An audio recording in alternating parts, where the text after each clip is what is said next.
Turn around, Spider-Man over there. Hi guys, this is me, MB. I guess I'm just here to just talk about any kind of subject while you see me draw Spider-Man on the background. Why? Because I don't really have much ideas to make videos, and I feel like this kind of video making format could be a little more low-key or calmish, while I get to do something a little more ambitious in between me making these kind of videos. So recently there's a lot of leaks and rumors in regards of the upcoming 2026 film Spider-Man Brand New Day, and I have to admit most of the rumors, or at least the confirmed rumors about this film, does make it feel like this movie is going to be a genuinely unique film compared to other films of the character. Well, in comparison to MCU Spider-Man. And I'm going to be honest that I didn't, how you say it? Yes, I kind of grew up around all three Spider-Man generationally.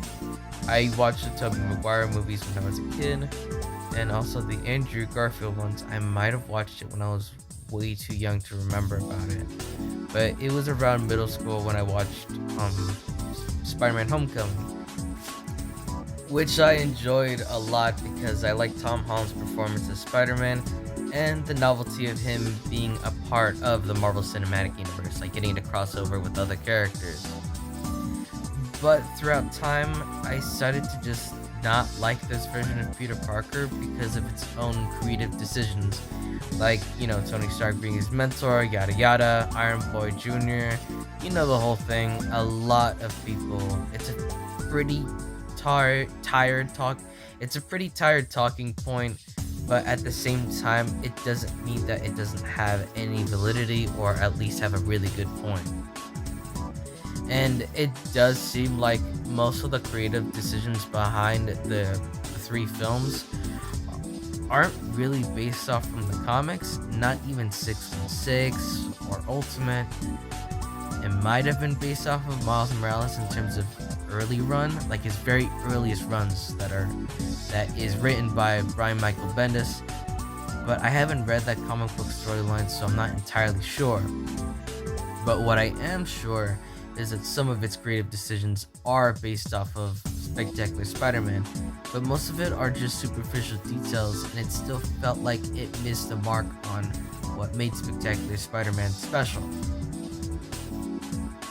And to be honest, Jon Watts, I don't feel like he was a great director, or he was the best choice for these films, because it felt like he wasn't trying to create his own story based on Spider-Man, or try to delve deep on what made the character great, but instead use the character's background as a high school character to create a series that felt like the vibe of a high school series, like Disney Channel or some shit.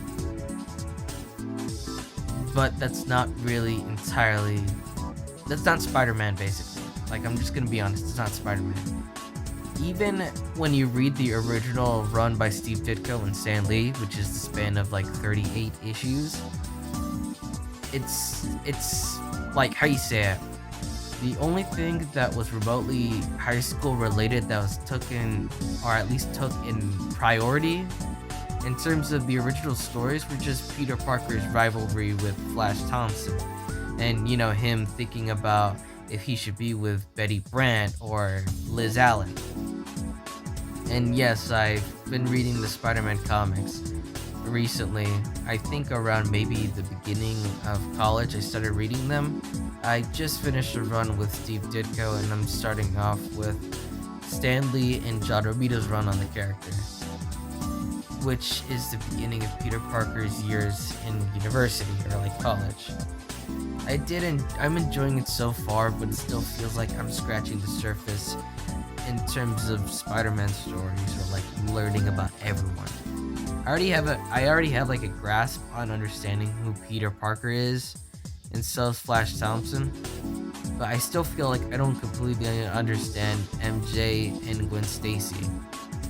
I mean, the only thing I understand about MJ is that she's fun-loving and nothing ever seems to bring her down. While Gwen Stacy is more like she's kind of like one of the popular kids at college, but she kind of is a little more into Peter, and Peter is oblivious about that. But Gwen Stacy's trying to give him hints, but he never understands it, and she kind of takes it as, oh, am I not being good enough for Peter? Alright then, I'll do something way better to get his affection, or something. I don't completely get her, but what I am 100% sure about is just the fact that aspect, or just Gwen Stacy's personality in the comics, was never actually translated in any depiction of Spider-Man. Like, seriously, I don't even think Spectacular Spider-Man actually completely got her right. The only thing that Spectacular Spider-Man did was like that she has a crush on Peter, but that's all. But then again, that show was a combination between 616 and Ultimate Spider-Man comics, so some directions of the character, or like some aspects of Spider-Man, came from the Ultimate comics, but also came from the 616 comics. It was a nice blender of both. But yeah, I'm kind of using it as a comparison. I'm using Spectacular Spider-Man as a comparison because, yeah, it is like genuinely one of the best depictions of Spider-Man. I feel like the closest thing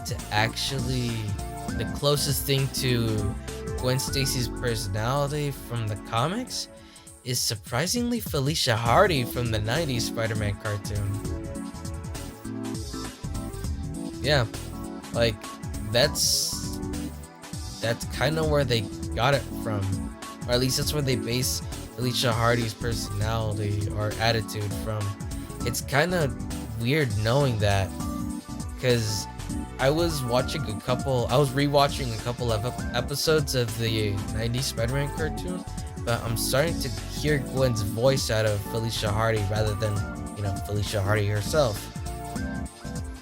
And to get back in topic kinda on what makes it unique, is I kinda like how, at least, look, this is going out from all the rumors and speculation about the movie, but I also feel like it's most likely going to be true, because, I mean, I don't know. I'm just hoping, I guess. Maybe I'm hoping too much. Maybe I'm right on or whatever. But to sum it up pretty well, Peter Parker is at his kind of lowest in the sense that he's actually completely lonely.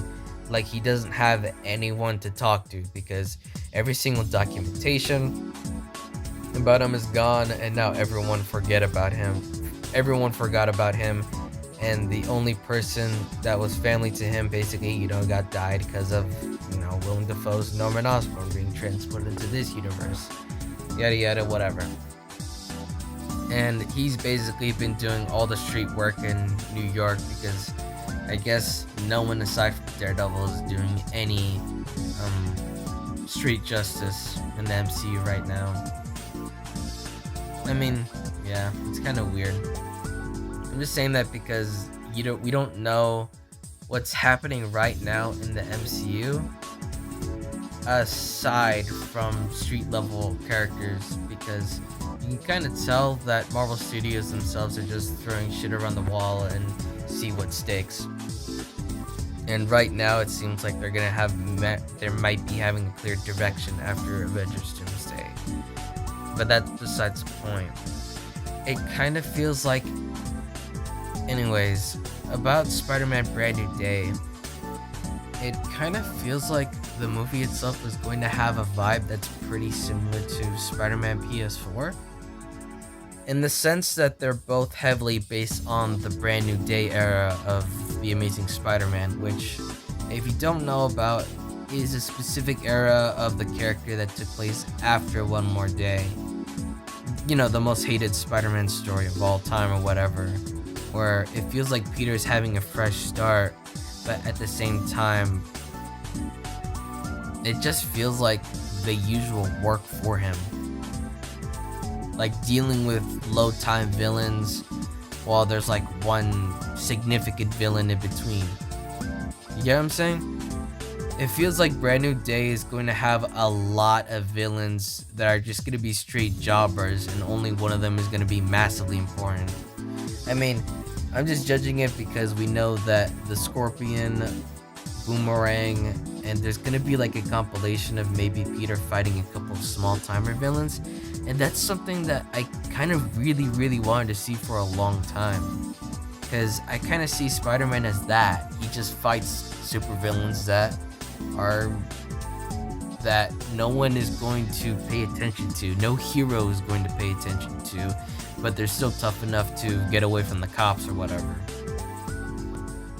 And I think that's one of the things that I'm kind of excited about. But the only thing that I am concerned about is what's going to happen in Peter Parker's own life. Are we just gonna see him just be lonely? Because I think that'd be kind of sad.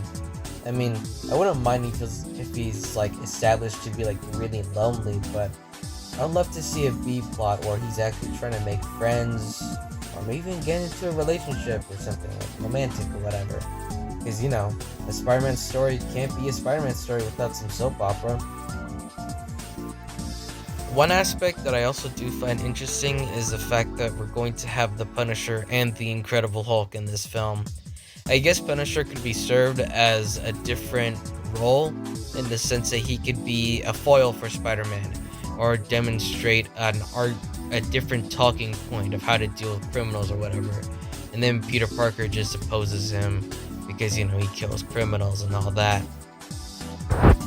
And I do find it kind of odd that in this film Hulk is going to return as Savage Hulk instead of being Professor Hulk. Even though I don't really like Professor Hulk in the MCU, I guess his comics counterpart is probably written way better compared to how he is in those films and shows, if we're considering She-Hulk. But I think it's a little nice seeing, you know, Hulk being Savage Hulk again. And then maybe, that's not possible. I don't feel like we're ever gonna see a Hulk film. And no, it's not because of Universal. Like, they already screwed up from the beginning to try to have Hulk's mythos on the big screen. And I don't feel like there's genuinely a way to repair that back. Like, I'm just gonna be honest. Oh yeah, by the way, this video is not scripted. I guess I'm lazy. I don't know. So, yeah, I kind of have hope for this film to be good. I'm being cautiously optimistic. I mean, I do actually enjoy Daniel Dustin's work on Shang-Chi, like the beginning half of Shang-Chi. I didn't enjoy the rest of it except for maybe the third act, but I like the beginning part too. And I have no doubt that this film is going to have some really good fight choreography. So yeah, I guess that's my thoughts so far about Spider-Man Brand New Day. But at the same time, like, god damn, I can't believe that a film trailer just got leaked 2 times already. One with a slightly higher quality look, but holy shit, I'm sorry. I can't believe that happened. And I'm not gonna show off the footage on my video because, you know, maybe I might get sniped or something. I'm just kidding. No, not really. I'm most likely gonna get sued or something. And here's my drawing of Spider-Man from the upcoming movie, the hit film, whatever. I think I really did some good rendering choices. I do think my rendering work on this drawing is really good, but I'm not really in the mood to describe my techniques or whatever. I'm tired. I'm recording this at 12 a.m. or p.m. I'm tired. Goodbye.